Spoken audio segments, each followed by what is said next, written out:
বিশ্বজুড়ে চলমান জ্বালানি সংকট ও অর্থনৈতিক নানা প্রতিকূলতার মাঝেও আগের গতিতেই চলছে দেশের দ্বিতীয় বৃহত্তম সমুদ্র বন্দর মোংলা। আধুনিক সুযোগ সুবিধা বৃদ্ধি, পলি অপসারণ এবং দক্ষ ব্যবস্থাপনার ফলে এই বন্দরে বিদেশি জাহাজের আগমন ও পণ্য খালাসের হার বর্তমানে সন্তোষজনক পর্যায়ে রয়েছে। আশানুরূপ পণ্য আমদানি রফতানি হয়েছে মোংলা বন্দর দিয়ে।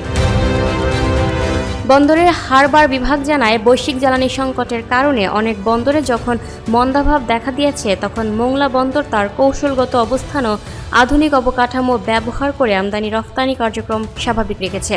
বন্দর সংশ্লিষ্টরা জানান, ডলার সংকট বা জ্বালানি সাশ্রয়ে সরকারের বিভিন্ন উদ্যোগের মধ্যেও নিত্য প্রয়োজনীয় পণ্য, ক্লিংকার, সার, কয়লা, পাথর, গম, চাল ও হিমায়িত পণ্য ছাড়াও রফতানিযোগ্য তৈরি পোশাক খাতে মোংলা বন্দর আগের চেয়ে বেশি সক্রিয়। চলতি অর্থবছরের ৯ মাসে ৬৭৯টি জাহাজ এবং ১,৫,০০,০০০ মেট্রিক টন পণ্য খালাস করা হয়েছে। পদ্মা সেতু চালু হওয়ার পর ঢাকা ও আশপাশের শিল্পাঞ্চলের সঙ্গে মোংলা বন্দরের দূরত্ব কমে আসায় ব্যবসায়ীরা এই বন্দর ব্যবহারে বেশি আগ্রহী হচ্ছেন। বিশেষ করে গার্মেন্টস পণ্য রফতানিতে মোংলা বন্দর এখন বড় ভূমিকা পালন করছে। এছাড়াও ভারত, নেপাল ও ভুটানের ট্রানজিট সুবিধাও এই বন্দরের গুরুত্ব বহুগুণ বাড়িয়ে দিয়েছে। বন্দর কর্তৃপক্ষ জানায়, আউটার বার শেষ হওয়ার পর ইনার বার ড্রেজিং এর ফলে এখন বড় ড্রাফটের জাহাজগুলো সরাসরি জেটিতে ভিড়তে পারছে। বন্দরে কন্টেইনার ইয়ার্ড সম্প্রসারণ ও আধুনিক যন্ত্রপাতি সংযোজন করার ফলে পণ্য হ্যান্ডেলিং এর সময় কমে এসেছে। জ্বালানি সংকটের এই সময় নিরবচ্ছিন্ন সেবা নিশ্চিত করতে বিশেষ তদারকি ব্যবস্থা চালু করা হয়েছে।